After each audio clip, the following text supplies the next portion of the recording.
ఈ రోజు బనకచెర్ల సమస్య మీద నీళ్లు నిజాలనే సమస్య మీదనైతే ఈ రోజు ప్రెస్ మీట్ లో పాల్గొన్నారు మన అన్న పృథ్వీరాజు గారు. సో వారితో ఒకసారి మాట్లాడే ప్రయత్నం అయితే చేద్దాము. నమస్తే అన్న. నమస్తే. జై తెలంగాణ.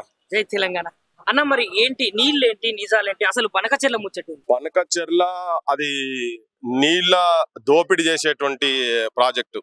తెలంగాణకు రావాల్సినటువంటి హక్కులు కాకుండా మనకు అలాటెడ్ అయినటువంటి వాటర్ కన్నా సగం కన్నా తక్కువనే ఇంకా ఇక్కడ వాడుకోబడుతున్నది.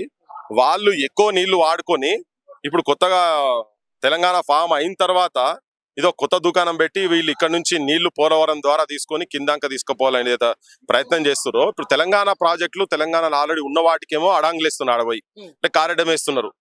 ఇవన్నిటిని కనుక క్లారిఫై చేసుకొని వీటన్నిటికీ మేము ఒప్పుకుంటున్నాం అని చెప్పని వాళ్ళు క్లియర్ కట్ గా లెటర్లు ఇచ్చిన తర్వాత నిజంగా కూడా సముద్రంలో కలుస్తున్నాయో, సముద్రంలో నీళ్లు కలుస్తున్నాయో అని పెద్ద ఎత్తున ఈయన చంద్రబాబు ఒక పెద్ద ఇక గోబల్స్ ప్రచారం స్టార్ట్ చేసిండు ఆయన.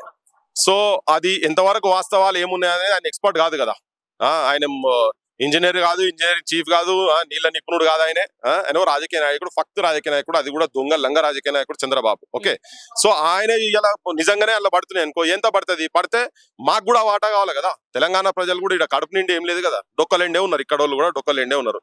ఇక్కడ కూడా నీళ్లు వస్తలేవు. ఆడ 3 పంటలకు నీళ్లు తీసుకోబోతున్నారు చాలా ఏరియాలకు మొత్తము.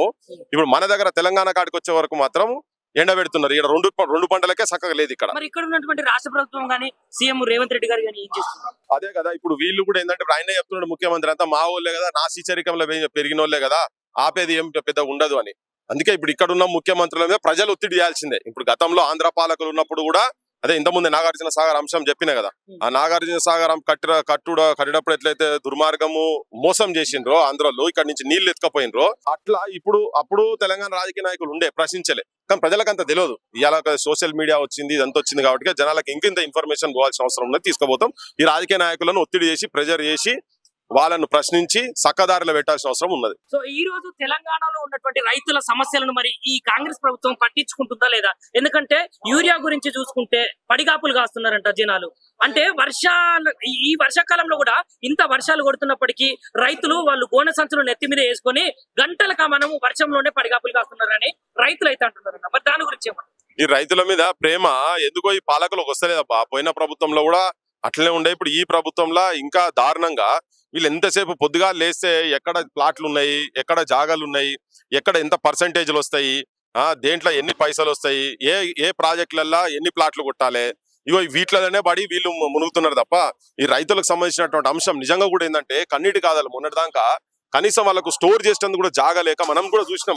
వర్షాలు పడితే చేన్లకి వెళ్ళి కళ్ళవుల కాడికెళ్ళి నీళ్ళ వడ్లు వరదలైపోయే పరిస్థితి. అట్లా కళ్ళ ఏడ్సు, కళ్ళం నిండా గింజలున్న రైతన్న, పల్లెం నిండా మెతుకులేవు రైతన్న అనేది సాహిత్యం అప్పుడు పాడుకుంటూ పోతే ఇప్పుడు మళ్ళీ అక్కడికే వచ్చి కూర్చున్న పరిస్థితి ఏర్పడుతున్నది.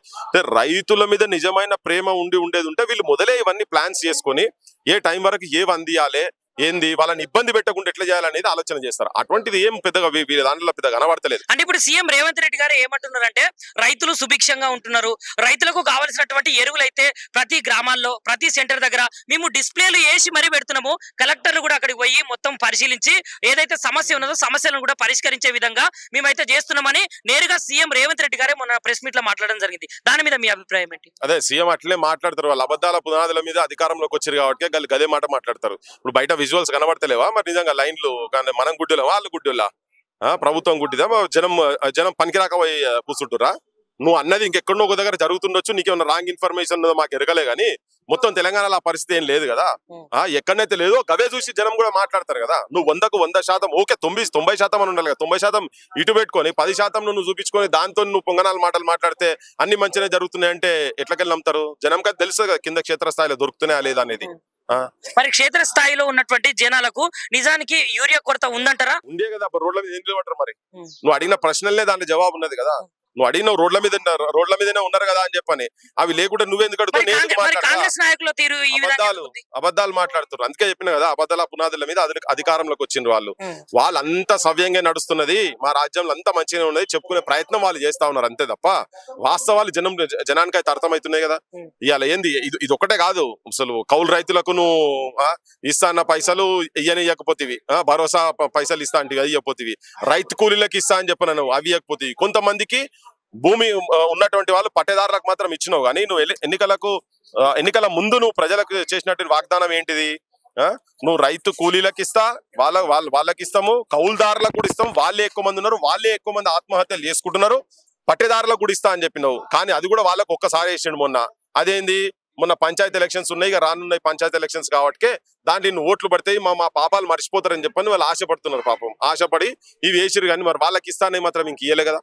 సో అందుకని రైతులకు ఎక్కువ కాదు, ఇది ఒకటే కాదు, ఇంకా వాళ్ళు అప్పులు చేస్తున్నారు, ఆసాముల దగ్గర అప్పులు చేస్తున్నారు, వాళ్ళు పుస్తల తాళ్ళు అమ్ముకుంటున్నారు, వాళ్ళు కూడా ఇంకా ఆత్మహత్యలు చేసుకునే సిచ్యువేషన్స్ ఇప్పటికీ ఉన్నాయి, జరుగుతున్నాయి, నడుస్తూనే ఉన్నది. అది అదొక పరంపర లెక్క తెలంగాణకు నడుస్తూనే ఉన్నది.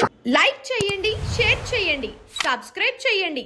మరిన్ని వీడియోల కోసం బెల్ సింబల్ పై క్లిక్ చేయండి.